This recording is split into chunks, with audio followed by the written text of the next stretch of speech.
कोणीतरी उच्च न्यायालयामध्ये याचिका केली होती. याचिकाद्वारे त्यांचं असं म्हणणं होतं की सदरची जागा डिफेन्सची आहे. त्या गोष्टीला सर्व उच्च न्यायालयाने पहिल्याच हेरिंगमध्ये सदरची याचिका रद्द केली आणि त्यांनी तत्कालीन जिल्हाधिकाऱ्यांना याची चौकशी करून निर्णय द्यायला सांगितला होता.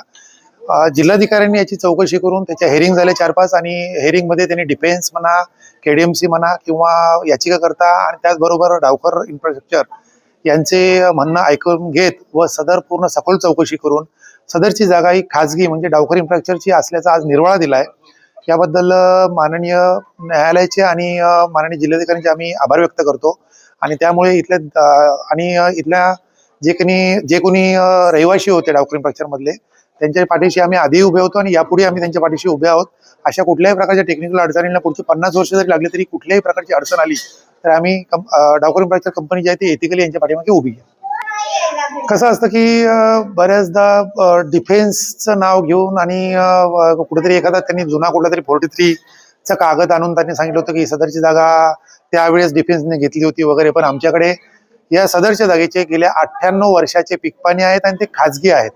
आणि जो कोणी व्यक्ती कोण करणारा असेल त्याचा व्यवसाय उद्योग वगैरे आम्हाला समजला नाहीये.